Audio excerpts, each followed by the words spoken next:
Bonjour, ici Francine pour les carnets de Francine. Euh, Premièrement, je veux remercier tous ceux et celles qui ont envoyé des belles pensées pour l'opération de mon conjoint. Tout s'est bien passé, ça va très bien, la convalescence a commencé, mais tout va bien. Merci beaucoup. Ce soir, on a une émission qui existe ici au Québec et qui s'appelle Le monde à l'envers. Et j'ai décidé que ma capsule, ça serait un peu sur ma version du monde à l'envers puis du monde à l'endroit. Pour moi, le monde à l'envers, c'est que en 2023, il existe encore des personnes qui ne se rendent pas compte qu'ils sont le créateur de leur vie. Des personnes qui ne se responsabilisent pas face à ce qui arrive dans leur vie présentement. Des personnes qui ne prennent pas le temps de nettoyer les mémoires qui empêchent leur plan divin de se réaliser. Des personnes qui croient encore que parce qu'on croit que le positivisme, ça l'aide dans notre vie, puis ça change le cours de notre vie. Il y a des personnes qui pensent que on est tout simplement irréaliste. Oh, elle, puis sa pensée magique. Laissez-moi vous dire que la pensée magique, là, c'est de croire que je prends une baguette puis je dis abracadabra, puis je veux que cette situation-là soit divine. Puis, puis là, dans ma tête, là, j'ai rien à faire, tout va s'arranger. Pour que je sois devenue la femme que je suis aujourd'hui, je peux vous assurer que oui, j'ai suivi beaucoup d'ateliers, beaucoup de cours. J'ai pleuré plus souvent qu'à mon tour. À chaque fois que je découvrais qu'est-ce qui faisait que j'avais la tristesse à l'intérieur de moi, qu'est-ce qui faisait que je n'étais pas capable de recevoir, qu'est-ce qui faisait que je n'accueillais pas l'amour qu'on pouvait me donner parce que je pensais que je ne le méritais pas.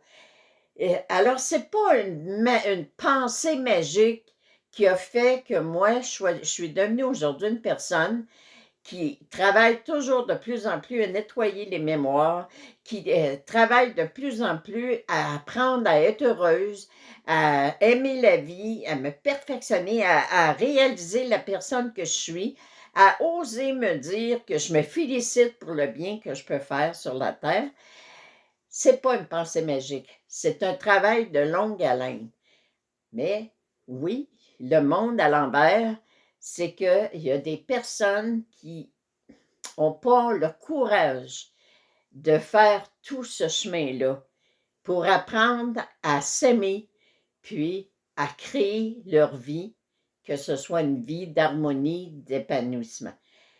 Alors pour moi, le monde à l'endroit, c'est le jour où chaque personne qui vit un conflit avec quelqu'un, chaque personne qui tout à coup sont comme démunis devant comment je pourrais faire pour que l'harmonie revienne dans ma vie.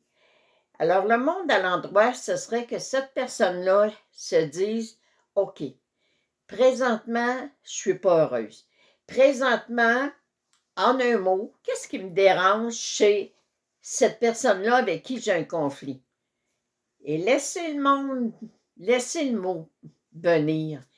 Et si c'est tout simplement cette personne-là n'écoute jamais les autres, bien, vous savez que vous venez de mettre le doigt sur votre problème à vous.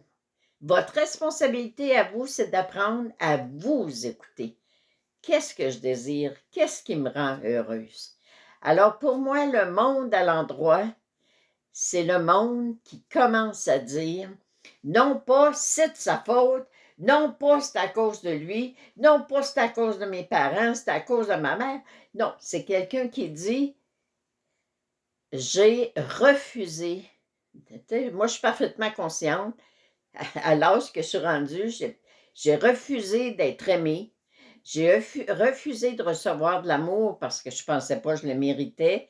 J'ai refusé de reconnaître ma grandeur, de reconnaître mes pouvoirs, de reconnaître les talents que j'avais, de prendre le temps de me féliciter.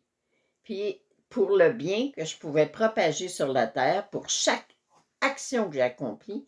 Alors, le monde à l'endroit, c'est tout simplement de dire: je suis fière de moi, je suis fière de moi, je me félicite, puis je prends le temps de réaliser chaque pas que j'ai accompli pour avancer dans la vie. Alors, ramenez votre monde à l'endroit, puis apprenez à vous aimer. Merci. Alors, bonne semaine, puis prenez votre temps.